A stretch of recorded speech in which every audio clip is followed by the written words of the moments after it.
Dans cette partie, on va s'intéresser à ce qu'on appelle une loi uniforme. Je définis absolument pas théoriquement qu'est-ce que c'est.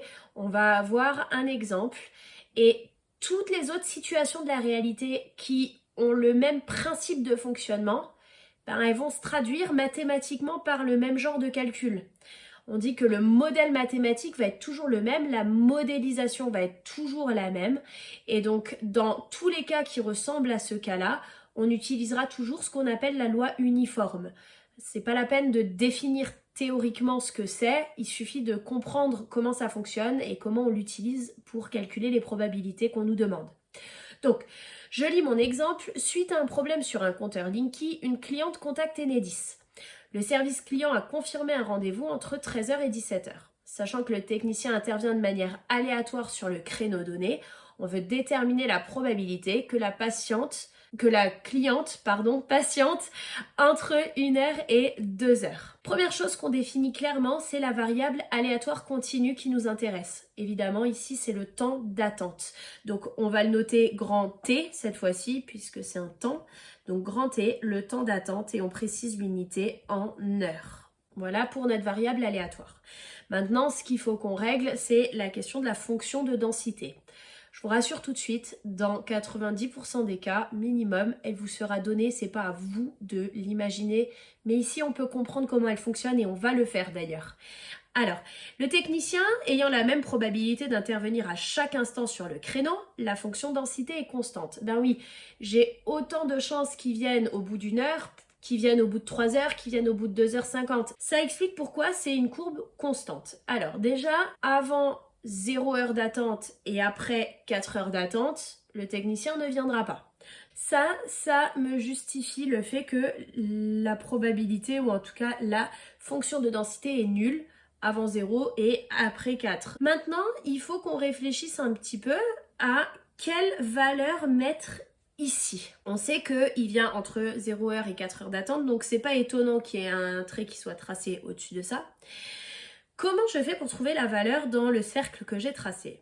Je vais réfléchir à la probabilité. Je sais que en tout, sur toute cette surface-là, si j'ai attendu jusqu'à 4 heures, j'ai 100% de chances qu'il soit venu.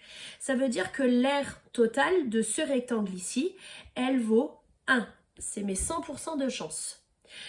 Sur l'intervalle 0,4, l'aire de la surface sous la courbe vaut forcément 1. Puisque c'est sûr que le technicien sera venu plus tard, au bout des 4 heures. Donc j'ai 100% de chance. C'est un rectangle, ça veut dire que mon aire, pour la calculer, il faut faire longueur fois largeur. La longueur, c'est de 0 à 4. En théorie, je la calcule en faisant l'écart entre les deux valeurs. On en aura besoin tout à l'heure pour nos calculs. Fois la largeur ici, que je ne connais pas, puisque je cherche justement cette valeur ici. Donc l'aire, c'est 4 fois la largeur. Et je sais que l'aire, c'est 1. Ça veut dire que je sais que 1, c'est égal à 4 fois la largeur. Autrement dit, la largeur, c'est égal à 1 sur 4. Mon 1 ici, ça vient de l'aire. Ça sera vrai dans tous ces modèles-là, on va le retrouver à chaque fois. Et donc, le 4 qui est en dessous, il vient de l'écart qui est ici. Et cet écart, il se calcule par une soustraction. Ça va me permettre de formaliser la définition juste après. Un quart, je termine mon calcul, ça fait 0,25 et donc je peux compléter dans ma valeur ici 0,25. Voilà pour ma fonction de densité. La propriété un peu plus formelle, je l'ai mise par souci de rigueur mathématique, c'est tout, vraiment. Vaut mieux que vous ayez compris la logique de l'exemple avant et que vous refassiez les choses de manière logique. Ça sera beaucoup plus efficace, beaucoup plus rapide et plus pertinent. Soit A et B, deux réels, avec A plus petit que B. La loi uniforme sur AB, notez grand U pour dire que c'est la loi uniforme sur l'intervalle AB. Et la loi ayant pour fonction de densité la fonction constante définie sur l'intervalle AB par f de x est égal à 1 sur b moins a. Si je prends une fonction un tout petit peu différente et que par exemple elle vaut 0 jusque la valeur 2 ici un certain nombre, jusqu'à la valeur 6 et nouveau 0 ici, pour calculer la valeur ici, ben, je vais encore une fois utiliser que l'air vaut 1 et que c'est égal à l'écart ici, donc 6 moins 2, 4 fois la largeur. Et encore une fois, pour avoir ma largeur, je vais faire 1 sur 4. C'est pas fait exprès que ce soit à chaque fois sur 4, c'est juste un hasard. Autrement dit, ma largeur, la valeur ici, donc la valeur de la fonction, c'est bien 1 sur l'écart ici, d'où ma fonction qui est ici. La formule est tout à fait logique avec ce qu'on observe de la réalité. Et nous, ce qui nous intéresse surtout, c'est pas juste cette fonction-là, c'est de pouvoir calculer les probabilités, c'est donc la fonction de densité. On peut donc déterminer quelle est la probabilité que la cliente attende entre 1 heure et 2 heures. Si je le trace sur mon dessin, ça veut dire qu'elle attend au minimum 1 heure et jusqu'à 2 heures. C'est cette partie-là qui m'intéresse, cette surface ici. J'insiste, la probabilité, c'est l'air. Entre 1 et 2 heures, donc c'est l'air de la partie que j'ai coloriée en bleu. Pour la calculer, c'est assez évident. Alors déjà la notation, la probabilité que ma variable, le temps d'attente, soit entre 1 et 2 heures, voilà comment je le note, ben, ça va être l'écart ici, 2 moins 1. On est d'accord que ça se voit que c'est un écart de 1, mais pour les autres fois, au moins on le sait. Et c'est la même fonction que tout à l'heure, on a trouvé qu'ici c'était 0,25, donc l'aire de mon rectangle, longueur fois largeur, donc l'écart en bas fois la hauteur sur le côté. 2 moins 1, ça fait bien sûr 1, et 1 fois 0,25, ça fait bien sûr 0,25. Il y a donc 25% de chance d'attendre entre 1 et 2 heures. C'est assez logique, hein. Il y a une plage d'attente de 4 heures, je peux espérer attendre 1 heure dans un quart des cas. Ça, c'est assez intuitif, d'accord? Là, c'est juste formalisé. Mais pour vous dire qu'on ne sort pas la propriété de nulle part et que c'est pas délirant avec la réalité.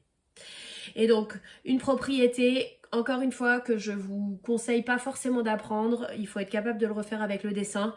Si la variable grand X suit la loi uniforme sur l'intervalle AB, alors la probabilité que notre variable grand X soit entre le début de l'intervalle et une valeur quelconque, c'est donné par la formule x moins a sur b moins a. C'est exactement ce qu'on vient de faire juste avant. Vraiment, je vous conseille pas de l'apprendre, mais plutôt de l'utiliser directement à la logique. Quelques caractéristiques, vous avez l'habitude qu'on parle d'espérance d'écart type, plutôt sur les statistiques. Mais là, on est sur un domaine où les probabilités rejoignent la réalité sur un grand nombre de cas et donc on va aussi calculer tout ce qui est espérance et écart type. Donc si on revient à l'exemple précédent, on aimerait savoir si on considère l'ensemble des clients à qui le technicien va devoir rendre visite, combien de temps ils peuvent espérer attendre. J'ai bien utilisé le mot espérer pour parler de l'espérance mathématique, c'est la même chose. Et en fait, on peut reformuler la question en disant combien de temps les gens vont attendre en moyenne. Autrement dit, l'espérance correspond à une moyenne. On attend entre 0 et 4 heures, donc en moyenne, on attend environ 2 heures. Ça, c'est assez intuitif. Et donc, on a la propriété, encore une fois, qui confirme la théorie. Si on a une variable aléatoire continue qui suit la loi uniforme, alors l'espérance est donnée par la formule A plus B sur 2. Ben, si on attend entre cette durée-là et cette durée-là, la valeur moyenne, c'est celle qui est au milieu. Et la moyenne, le milieu d'un intervalle, c'est A plus B sur 2. N'hésitez pas à le vérifier sur des exemples pratiques si vous n'en êtes pas convaincu. Et je n'explique pas, là je donne la formule. La variance, elle est donnée par la formule B-A au carré sur 12. Je ne sais pas d'où vient le 12, autant le dire tout de suite. J'ai pas cherché. Et l'écart type, pareil qu'en statistique, c'est la racine carrée de la variance. Donc si on revient à notre exemple, si on veut calculer la variance, ben, j'applique simplement la formule. On attendait entre 0 et 4 heures, donc 4 moins 0 au carré sur 12. 4 au carré, ça fait 16 sur 12, ça fait environ 1,33. Et donc, l'écart type, c'est la racine carrée de la variance. Donc la racine carrée de 1,33. Je mets juste un environ égal puisque 1,33 n'est pas exact. Et ça fait environ 1,2 heures. Et si je calcule mes 0,2 heures fois 60, ça me donne donc 1 heure, environ 1 heure et 12 minutes. Donc les clients peuvent espérer attendre 2 heures à plus ou moins 1h12 près. Voilà pour l'interprétation de l'espérance et de l'écart type.